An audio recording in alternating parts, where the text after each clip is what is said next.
Para os bons filhos, o que tem o nome, os nomes, no livro da vida, um dia de alegria, um dia de libertação. Para aqueles que viveram como o diabo gosta, um dia de tremor e temor, porque para estes não haverá vida depois desta vida. Eu quero ser um eleito de Deus. Só que aqui você tem que ter uma opção.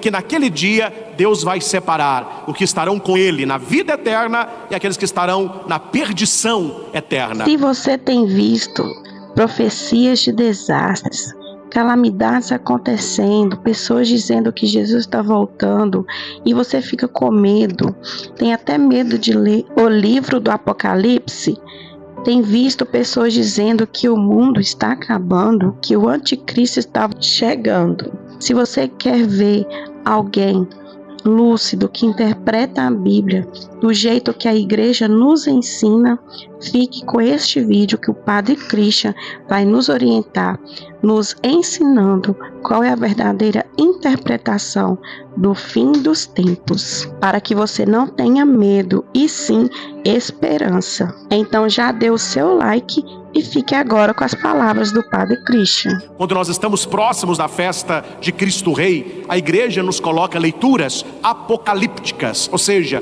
do final dos tempos. Aqui uma coisa que todos nós devemos saber: para o cristão católico não existe final do mundo, existe final dos tempos. Uma coisa é fim de mundo.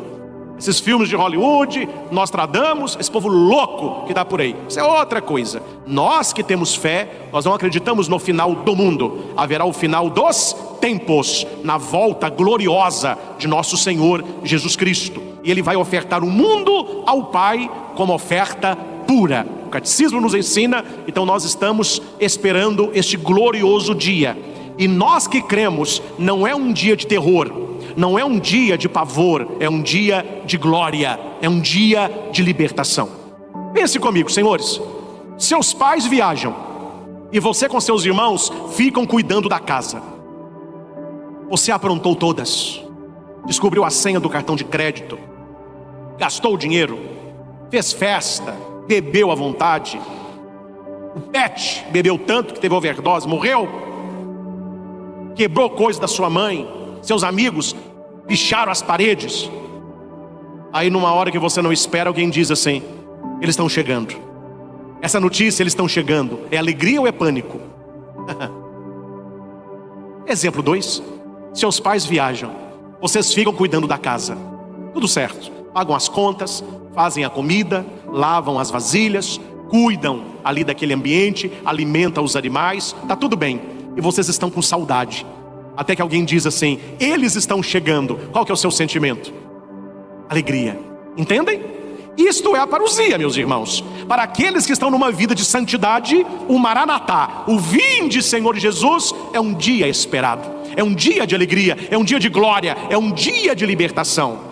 Para aqueles que não creem e que não fizeram a vontade de Deus, é um dia de pânico, porque a palavra vai dizer que naquele dia Deus vai separar os que estarão com Ele na vida eterna e aqueles que estarão na perdição eterna.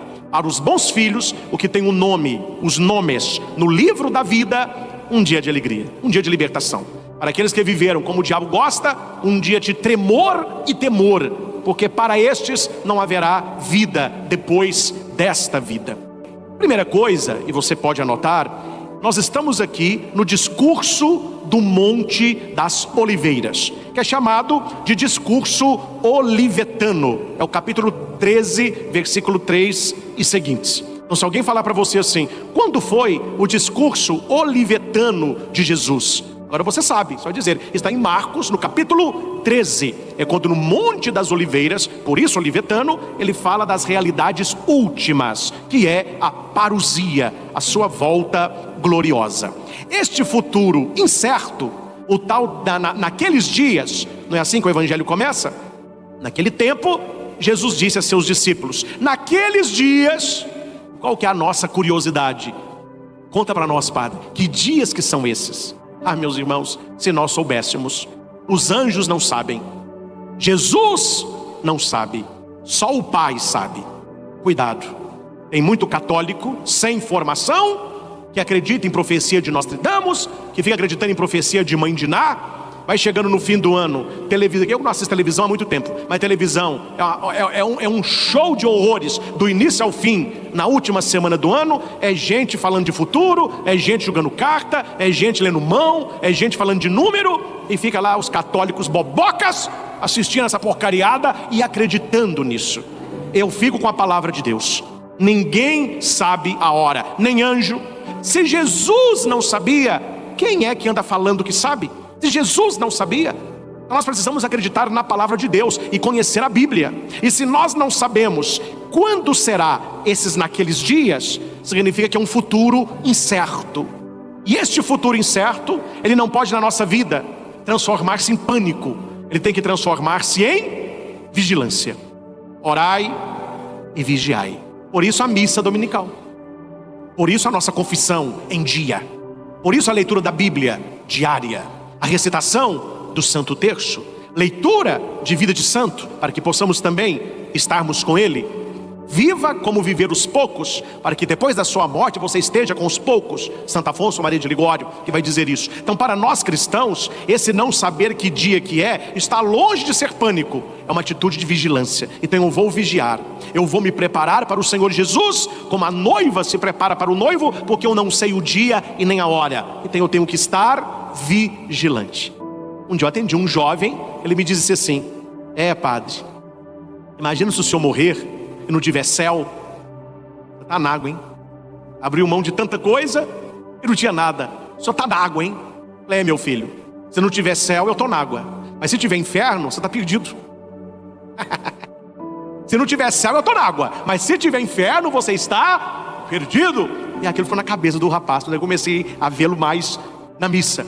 Nós não sabemos o dia, mas esse dia deve ser preparado por nós com vigilância. Nós cremos na palavra de Jesus. Uma frase bonita que ele disse no Evangelho, não é? Céus e terras passarão, mas as minhas palavras não passarão. Nós acreditamos em Jesus, amém? Então nós acreditamos na sua palavra, e a palavra dele não passa. Meus irmãos, infelizmente o estudo no Brasil, vamos fazer grandes comentários, senão eles me processam, né? Mas a coisa é para não saber mesmo, é para não aprender mesmo. O negócio é ideologia, não é cultura. Se você estuda a história, e não só a história brasileira, mas a história da humanidade, períodos difíceis já tivemos tantos. O que eu mais me apaixonei pela história da igreja foi que, isso eu falo sem medo, se dependesse dos bispos, dos papas e dos padres, a igreja já tinha acabado há tempos. Porque o que esse povo aprontou não está no gibi. E é interessante que mesmo naquela decadência, a igreja ressurge como fênix das cinzas. Não é nossa, não é coisa nossa. Nós tocamos no mistério de Deus, e as coisas, elas vão acontecendo. Então nós precisamos entender uma coisa: Deus não perdeu o controle da história. Quando você estuda a história real, você verá que essa situação difícil que nós estamos hoje, pessoas contestadoras, pessoas que espalham apostasia, que brincam com o sagrado, pessoas que ficam arrotando ideologia, não só de gênero, mas tantas outras nefastas que estão por aí, é só questão de tempo. Esse povo todo vai morrer, esse povo todo vai acabar numa tumba, e a igreja continuará depois de nós até a volta de Cristo. O Império Romano tentou destruir a igreja, os bárbaros tentaram destruir a igreja, o Renascimento tentou destruir a igreja, os iluministas tentaram destruir a igreja passou século a século e chegou até nós. Esse povo todo vai morrer, eles e nós. Não precisamos ficar queimando pestana por causa desse pessoal. O tempo passa, e para nós que cremos, vigilância, vigilância. Porque naqueles dias, depois da grande tribulação, qual que é esta grande tribulação? A última prova de fé. Aqueles que estiveram vivos nesta época irão viver a última tribulação. É o que o Papa João Paulo II chamava do tempo da peneira. Vamos ver quem vai passar quando a peneira. Será que nós estamos vivendo uma vida para sermos aprovados ou reprovados? E aqui não é uma vida, atenção, não é uma vida que agrade padre, não é uma vida que agrade pessoas, não é uma vida que agrade seu marido, sua mulher, seu namorado, não, é uma vida que agrade a Deus.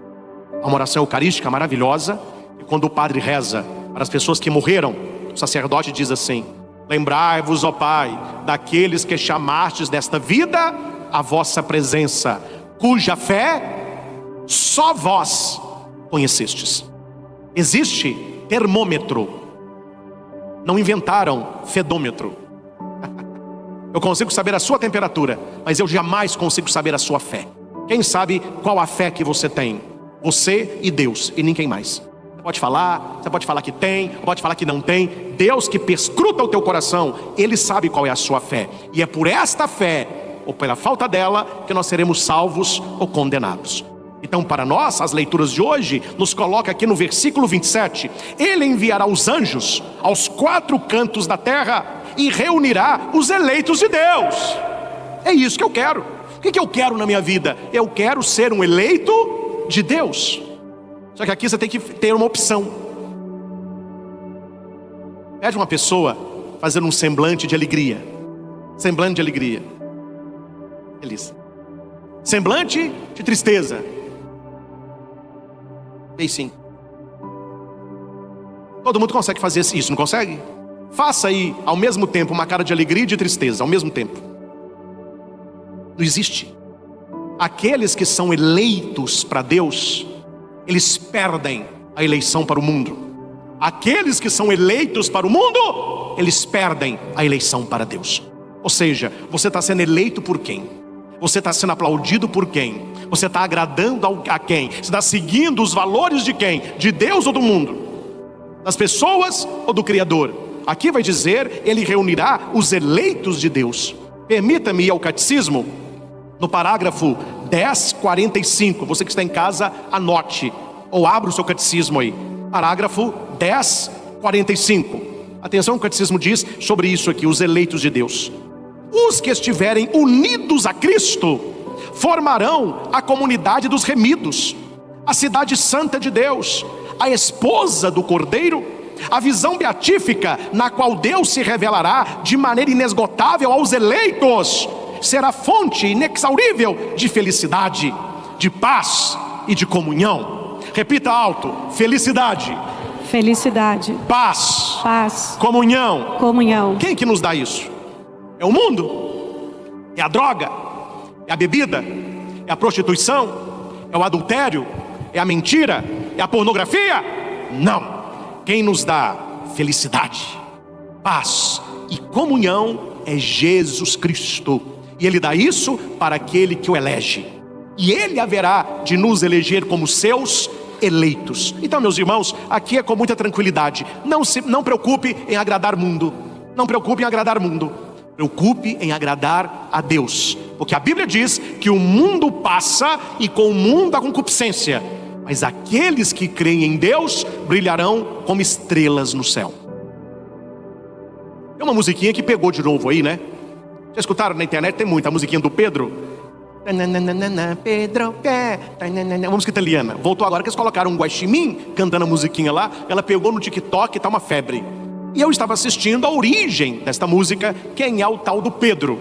Segundo os historiadores, ele seria o Diego Maradona, o Dieguito, porque a cantora, que era apresentadora de TV italiana, era muito amiga dele, e querendo homenageá-lo, ele pediu para não colocar o nome dele. Então ela falou: então vou colocar Pedro. Então o apelido dele para ela era o Pedrito, por isso a música. Mas a notícia foi falando da fama que ela teve na época, depois ela caiu no esquecimento, e com esse filme do Guaxinim, essa musiquinha do Pedro caiu no gosto mundial. Tem vídeo americano, brasileiro, na Ásia, África, no TikTok, todo mundo cantando a música do tal do Pedro. Mas como que termina a reportagem? Ela viu o primeiro sucesso, ela não viu o segundo, porque ela faleceu em 2021. Aí no fim do vídeo a pessoa diz assim: uma hora todo mundo vai. Meus irmãos, a nossa ficha ela tem que cair. Ela tem que cair. Se você estuda um pouco de história, se você pensa na sua família, se você ver álbum de fotografia, se você vai a museu, gente, a vida está gritando para nós a todo momento. Quantas pessoas já viveram e quantas já morreram? Eles viveram ontem, nós vivemos hoje. Eles morreram e nós vamos morrer. E depois?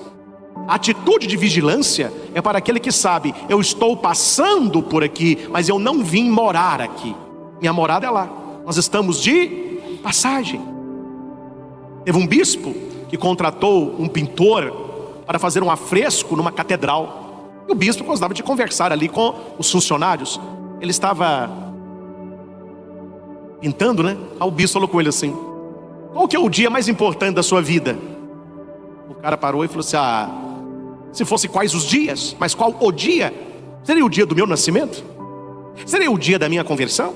Será o dia do meu casamento? Será o dia do nascimento do meu primeiro filho? Mas eu tenho 3, foi a alegria. Ele não sabia responder aquela pergunta. E o bispo então lançou uma outra: o que você está fazendo? Ele disse: estou pintando a catedral. Foi por isso que o senhor me contratou. E depois? Depois eu vou receber, claro, né? E teve que pegar um outro trabalho. E depois? Depois eu vou pegar um outro trabalho. E depois? Depois eu vou aposentar, né? Eu trabalhei a vida toda, aí eu quero curtir os netos. E depois? Depois eu quero passear bastante, porque eu viajo muito pouco, eu trabalho muito. E depois? Depois eu vou ficar mais velhinho, eu e minha patroa lá, curtindo os netos, estão maior. E eu quero morar num sítio, quero ter galinha, quero ter uns animaizinhos. E depois? Depois eu vou ficar mais velhinho ainda. E depois? Bispo, depois eu vou morrer.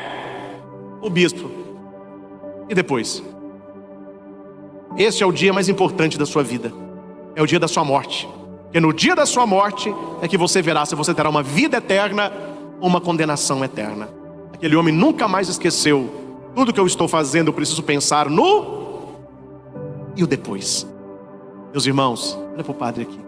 Se o ser humano pensasse no depois, muita coisa que a gente já fez, a gente não tinha feito. Muita coisa que você já disse, você tinha ficado calado. Muito pecado que a gente cometeu, a gente não tinha cometido, porque naquele momento parece que é só aquele momento, mas existe um depois. Se aquele marido soubesse que ele perderia a mulher, atrairia a raiva das filhas e seria criticado pelos amigos por aquela besteira que ele fez depois que bebeu, ele não tinha bebido e nem feito a besteira. Só que na cabeça dele não tem o depois. Se você soubesse aquela palavra que você disse ia gerar aquela confusão na sua casa, você não tinha dito. Ou seja, o bispo ensinou o que para este homem? Se prepare para o depois.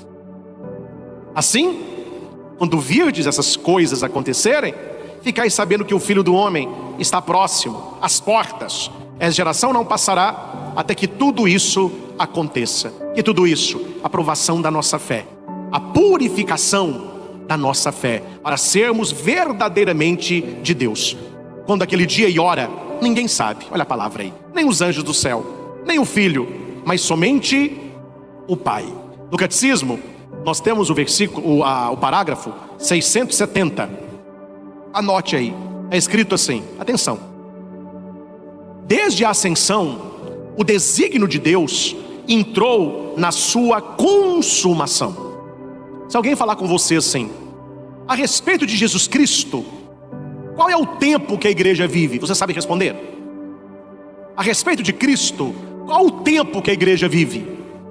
A resposta é essa: nós estamos vivendo depois da ascensão, ele já subiu ao Pai, e nós estamos vivendo antes da parousia, que é a sua volta gloriosa. Jesus, terminada a sua missão na terra, ele se eleva ao Pai, a ascensão, e ele não voltou ainda, que é a parousia. Nós estamos vivendo aonde? Nesse tempo. E a igreja vai dizer no catecismo: já estamos na última hora. Então esta hora não é hora de relógio, não. É 1 hora para a última hora? São 60 minutos? Não. Esta última hora, este último tempo que vai depois da ascensão até a volta de Cristo. Para nós cristãos católicos, a segunda volta. Para o judeu, a primeira vinda. Porque Jesus, ele voltará para nós a segunda vez, que ele já veio em Belém. O judeu não aceitou, mas a segunda, eles aceitarão o Messias, que ele não virá mais numa gruta, ele virá em glória. Para eles a primeira, para nós a segunda. Mas esse é o tempo que nós vivamos. E a igreja nos ensina, 670. Portanto, a era final do mundo já chegou para nós. E a renovação do mundo está irrevogavelmente adquirida, de um certo modo real, já é antecipada nesta terra. Pois já na terra, a igreja é assinalada com a verdadeira santidade, embora imperfeita. Por isso que nós falamos já e ainda não. Nós já somos de Deus, mas ainda não totalmente. Nós já participamos da santidade, mas ainda não totalmente. Nós já somos de Deus, já somos, mas ainda não totalmente. É o que a igreja chama de já e ainda não. Já somos, mas ainda não totalmente. Céus e terras passarão, mas as minhas palavras não passarão, porque são palavras eternas. Coroando o Evangelho, e assim nós finalizamos, nós vamos à primeira leitura deste domingo, que está na profecia de Daniel, no capítulo 12, versículo 1 a 3. O Evangelho que escutamos, vou repetir para a gente guardar, nos chama a quê? A vigilância, a vivermos como eleitos de Deus, crendo nas palavras que não passam. Talvez muitos aqui nos acompanham pela internet, pela TV, outros já frequentam muito o santuário. Esta nossa pregação do domingo de manhã, que é uma pregação mais extensa, é para valorizar algo que os católicos muitos não valorizam, que é a palavra de Deus. O que é muito valorizado no mundo protestante. Tanto é que uma pessoa aqui era um católico marmar. Porque católico mesmo sempre é católico, mas um católico que não sabia o que é ser católico direito. Aí ele sai da igreja católica e vai para uma outra igreja por aí. Qual que é a primeira coisa que ele diz? Lá a gente estuda a Bíblia, lá a gente lê Bíblia, lá a gente tem que levar a Bíblia. E é interessante como que tem pessoas ainda existem na igreja católica que tem preguiça de ouvir uma pregação, de estudar Bíblia. Aí fica aqueles católicos de domingo para bater cartão. No domingo é dia de missa, deixa lá bater cartão. Aí, não vocês, mas onde que tem a missa menor? Onde que o padre nem prega? É essa que é a missa boa, onde tem uma missa de meia hora, a tal lugar, nossa, olha lá que eu vou, bateu o cartão, cumpri a obrigação, domingo foi a missa. E eles desconhecem a palavra. E São Jerônimo vai dizer o que para o Papa Damaso? Quem desconhece a palavra, desconhece a Cristo. Eu acho uma vergonha um cristão católico, que se diz católico, que não conhece Bíblia. Não estou falando aprofundar na Bíblia como um padre sabe Bíblia. Pelo menos todos os padres deveriam saber. Um estudo contínuo. Mas o mínimo os senhores precisam saber. O mínimo da vida de Cristo vocês precisam saber. Por quê? Para viver a palavra, para proclamá-la e para defendê-la. É interessante que quem menos sabe de religião é os que mais falam. Quando você está num grupo lá do seu trabalho, ou reúne a sua família, veja lá, o que menos vai à igreja, o que não crê em nada, é que fica dando pitaco em coisas de Deus. E você que deveria saber e citar a Bíblia, você fica calado. Não, para evitar confusão. Me desculpe, não é para evitar confusão, porque você não sabe. Aí tem que ficar calado mesmo. Porque é um ditado, não estou falando para todos aqui, mas para alguns certamente. É muito melhor você ficar calado e parecer um idiota, que você falar e acabar com a dúvida, né? Então tem gente que tem que ficar calado, porque não sabe nada, vai falar o quê? Mas nós precisamos conhecer a palavra, para que quando alguém falar alguma coisa contrária à fé, ou contrária às escrituras, você com carinho, mas com sabedoria, com firmeza, que você possa citar a Bíblia, mostrando qual é a doutrina da igreja e qual é a verdade da palavra. Isso só adquire com momentos como esse, ouvindo a pregação, anotando, aprendendo alguns termos, entendendo, não é? Alguém vai dizer para você, mas e como que é esse negócio de final do mundo? É estrela caindo? A lua perde o brilho? Que bagunça que é? Fala, olha, isso é uma linguagem bíblica que é um texto difícil de interpretar. Mas a questão não é o texto, a questão é o contexto da sua vida. Se o texto fala disso tudo, ele quer propor o que a nós? A vigilância. O que vai acontecer, eu não sei quando, eu não sei onde, nem Jesus sabia, mas o Pai sabe e eu creio. Então me chama vigilância. Outra coisa que o texto me ensina, nós precisamos viver como eleitos de Deus. No nosso batismo, nós fomos eleitos por Deus. Céus e terras passarão, mas as palavras de Cristo não passam. Quer dizer, numa fala dessa, você cala a mesa toda. Eles não sabem o que é o dom da vigilância, eles não sabem o que é a tal da parousia, que agora você sabe que é a segunda volta gloriosa de Cristo. Eles não vivem a eleição do batismo e nem acreditam na palavra de Jesus que não vai passar. Então muitas vezes a nosso silêncio é prudência. É prudência. Eu não vou falar para não dar confusão. Me desculpe a verdade, viu gente? Se em alguns momentos é prudência, a maioria dos momentos é falta de cultura mesmo.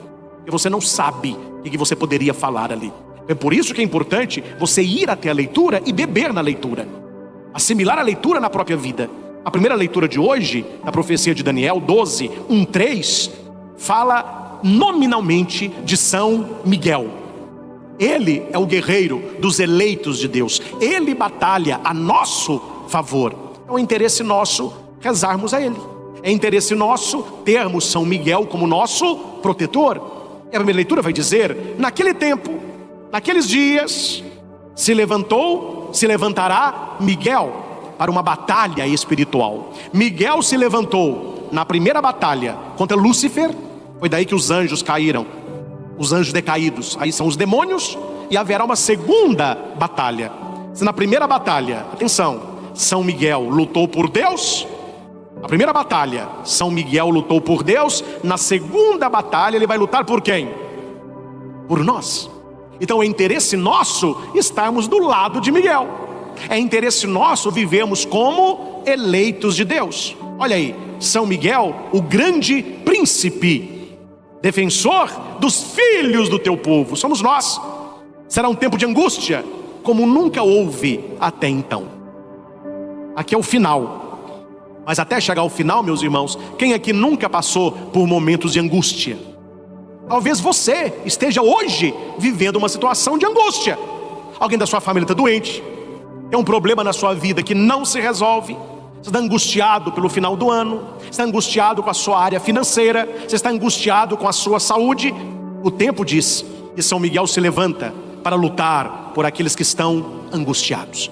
Não deixa isso para o fim do mundo. Já chama São Miguel hoje. Peça que Miguel lute a seu favor para que ele arranque do seu coração toda angústia e coloque a confiança em Deus. Então nós temos um mundo espiritual. Nós não estamos numa bola jogados nesse universo, não. Deus cuida de nós e cuida de nós através também dos arcanjos. No caso, Miguel. Mas neste tempo, o teu povo será salvo. O que eu disse aí dos filhos na casa? Aqueles que estão cuidando da casa de Deus e da própria casa, que é o seu corpo, a sua vida, esses serão salvos, esses serão guardados. Eu não me lembro o nome do filme, eu gosto muito de filme, me descansa. Eu vi um filme, eles queriam descobrir um crime, mas o cara que era o acusado do crime não falava nada. Eles pegaram um policial, que ninguém na prisão sabia que ele era policial, e colocaram ele na prisão. Olha, você está por sua conta e risco lá dentro. A sua missão é fazer amizade com este preso, faça o que for preciso e arranque dele a confissão. E aquele policial, que ninguém sabia, ele entrou como criminoso, ele começou a entrar no grupo deste cara, que é como se fosse um líder ali dos presos. E no meio do filme, o que acontece? Ele descobre que eles estão planejando uma rebelião. Iam matar o diretor, matar lá os carcereiros, iam tomar o presídio. E ele então comunica isso aos policiais. Então o chefe dele vai dizer: então você tem 2 dias para descobrir e arrancar da boca dele se ele é ou não o criminoso que nós estamos procurando. Ele disse: mas como que será? Falou: olha, se estourar a rebelião, fique calmo, nós vamos entrar, a polícia vai acabar com a rebelião, e neste dia, no meio de toda a bandidagem, nós te conhecemos. Eles não sabem, mas nós sabemos. Você é policial, e nós vamos guardar você. Nós vamos tirar você do meio desta batalha. Gente, esse filme é um pouco a nossa vida, não é? A hora que o mundo tiver um caos, aquela bagunça, e os anjos chegarem, eles vão tirar aqueles que são deles. A rebelião estourou, meu filho, o filme todo, aquela violência toda, os policiais entraram, a hora que viram ele, esconderam-no atrás dos escudos, e o cara saiu. Aí, depois quando ele aparece de farda, que o pessoal viu que ele era um infiltrado. Na verdade, não estou contando um filme, que vocês não sei o nome do filme, mas na verdade esse criminoso não era o acusado, não. O acusado foi o irmão, não sei de quem, que colocou ele na prisão, porque ele que tinha matado. Aí no final descobre que quem era o acusado era alguém da família mesmo, estava só querendo o dinheiro lá da família. Mas estou citando o filme por quê? Aquele policial, ele tinha uma certeza: no momento do caos, eu serei reconhecido e eles vão me guardar. É isso, meus irmãos. Nós temos um anjo da guarda, nós temos São Miguel, que vai lutar a nosso favor. E no meio do caos, quando São Miguel aparecer em glória, é preciso que ele diga assim: ó, aquele padre ali, Padre Cristo, é dos nossos, tira. Aquele ali, ó, é dos nossos, tira. Aquela mulher ali é das nossas, tira.